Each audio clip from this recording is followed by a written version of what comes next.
It's part of my job. Oh, it is? Well, when I don't have a producer with me, then I have to be the producer. Somebody's got to do it. Somebody's got to be the heavy, you know? Yeah. Steven Spielberg always says to me, you could be a director. I said, what do you mean could be? I am. Rolling? Excuse me, what is our total time? Total time? 5.5 minutes. Okay, thank you. It's nice to know that. Good luck. Well, Christopher Plummer, shall we start again? Christopher Plummer, how nice to be able to talk with you about The Insider. We have talked in previous times, but we needn't go into that. I'm very high on this film. I think it's a very important film. Good. And it's beautifully done in every way. Yes, I think so too. And your performance as Mike Wallace is just extraordinary, really extraordinary. Thank you. Did they do anything particular to change your looks? Yes, I did too. I usually change my own looks because I'm used to that in the theater. We're always changing our looks in the various parts of one place.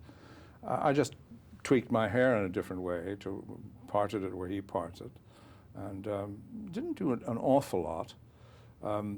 Cut it in a certain way. I think he probably looks better than I do because he's a very attractive 80-year-old man. He looks a hell of a lot better than I do at 69. So, but I think I got as close as I could to him without wearing a mask or without doing a terrible imitation. And the rest comes from inside. So I hope that worked.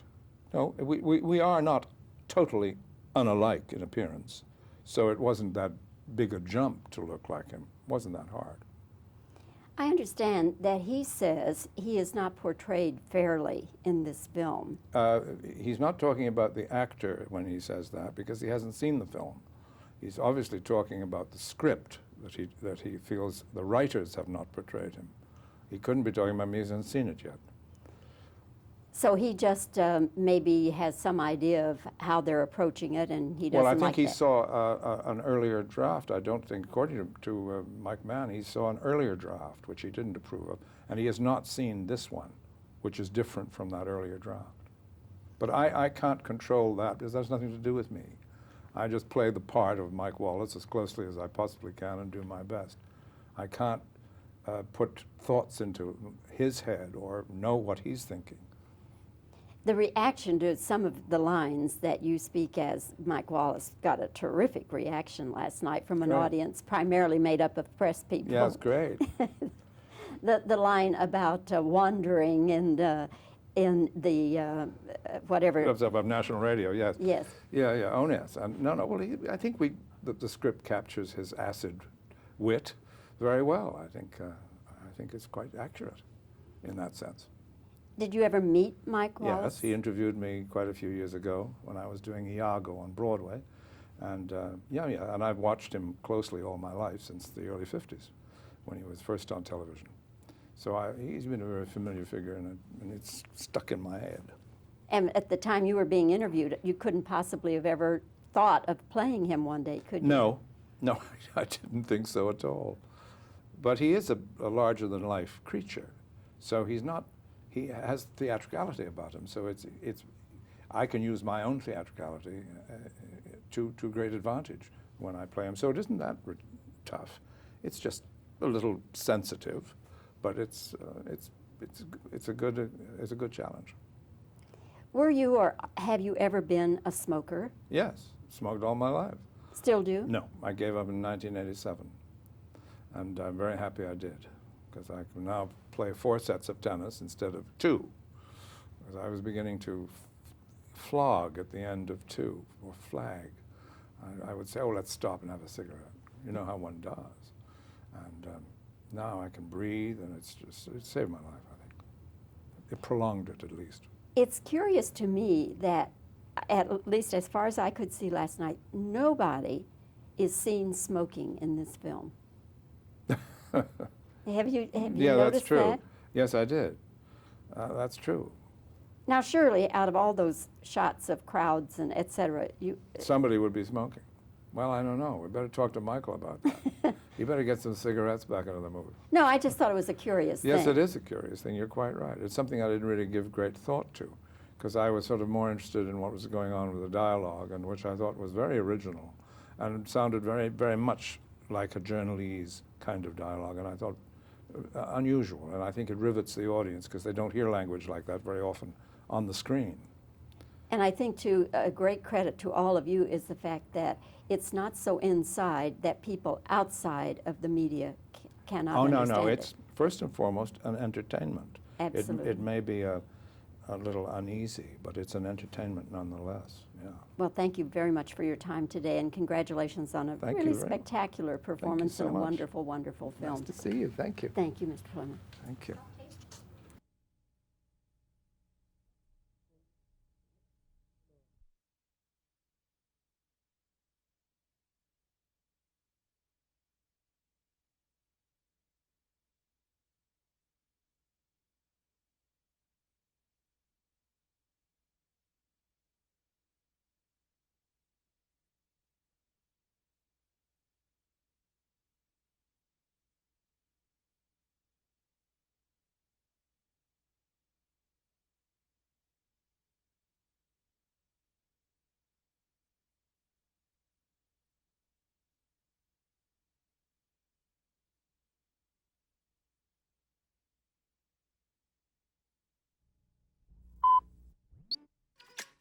In the tradition of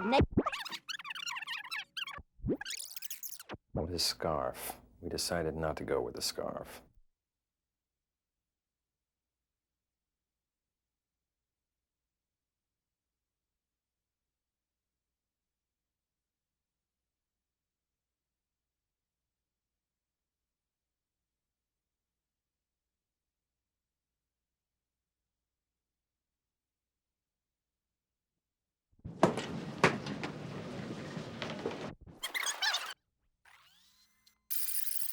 It's a very important place, and You're on your own.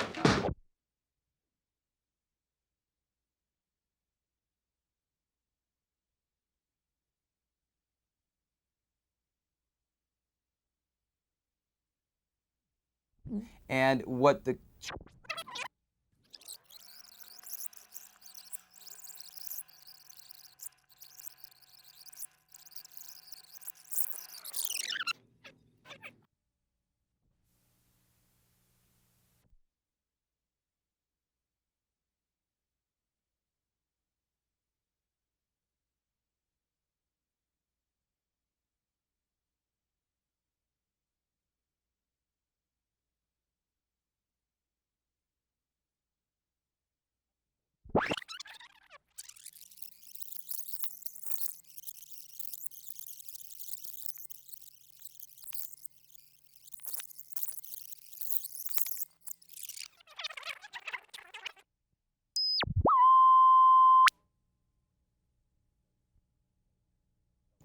he felt it was underestimated because the accent as Yes. Bruce Willis or some Yes, nonsense. right. Because they don't want to come to grips with a strong woman. You know, it's. But she's such a great, great person. I Yeah. love her as a and person. that character is very close to the real Meryl. In fact, much more than many of the things she does. Yeah. Go ahead. We have speed? Yeah. Oh, all right. If we have to give it to just them cut louder. it off. Okay. Okay. And speed. Curtis, we were just reminiscing about the last time we talked was by a river in Montana on a very cold morning, as I Just recall. outside Glacier National Park, in fact. Yes. And that was for the River Wild. Yes. Now I've been watching with great interest your project, LA Confidential. We should be having this junket in the Formosa Cafe in Hollywood. Wouldn't that to be great? More appropriate. Wouldn't that be yes. great instead of the Toronto Film Yes. Festival? But this is great. It Yes. Oh, it's great to be here in Toronto. It really is.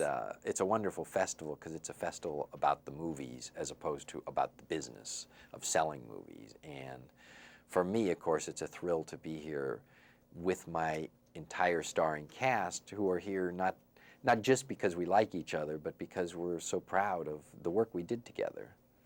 Well, I'm predicting And are you getting nervous? I am sort No. of superstitious anyway. But go ahead. But you are aware that the talk is that it's a given that you're going to have some Oscar nominations and probably some others as well. But A given. I like that. A given from Bobbie to the Academy. Yes. no, but I tell you, you can just tell the momentum is there, Curtis. Well, Bobbie, look, for me, this is by far my most personal movie, and I was blessed in the making of my most personal movie to have the most support I've ever had. I was free to cast it as I wanted, with casting that is obviously sort of unusual with Russell Crowe and Guy Pearce in those two pivotal roles, and right down to the picking of every song in the movie. And I'm very proud of the picture, and I'm proud that people like yourself are responding as well as you have. When you came up with Russell and Guy, did you have anybody saying, "Now wait a minute, nobody knows Yes. them"? And, They're Australian. Are you crazy? Yeah, I heard all of those things. Well, how did you manage to win? I won because they, number one, as actors, were so clearly right for the part. And number two, I had the support of Arnon Milchan, whose company financed the movie, to make it the way I wanted to. And a very important part of my vision, if you will, for this picture was to have actors with whom the audience did not already have a long prior emotional history. I wanted the audience to be able to discover these characters as they went along, the way we do in life. And that's very much the theme of this picture, is the difference between the way things and people appear and the way they really are.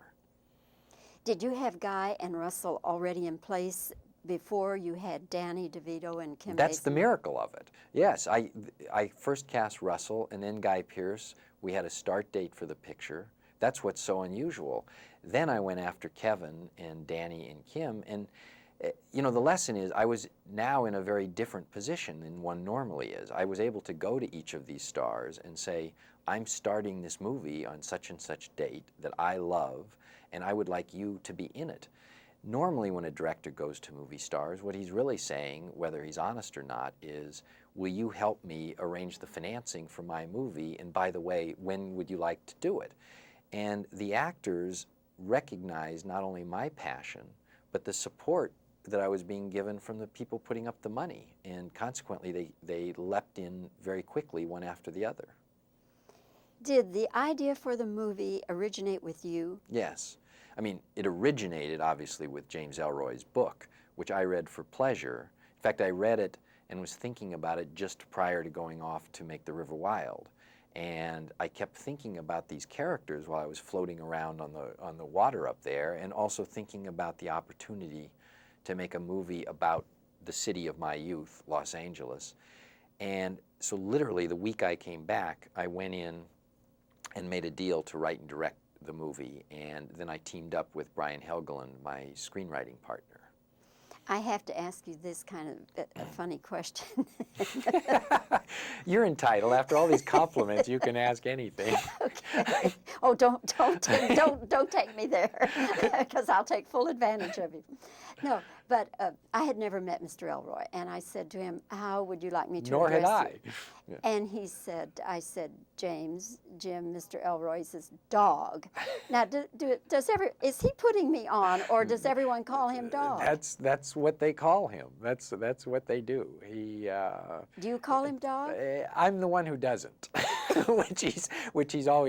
always mentions how I don't do that. But What do you call him? I call him James, whether he likes it or not. That's what I prefer. But I didn't know him at all before this project, and I stayed away from him during the time we were developing the screenplay, because I didn't want to be influenced by a novelist who might be possessive, defensive, or whatever.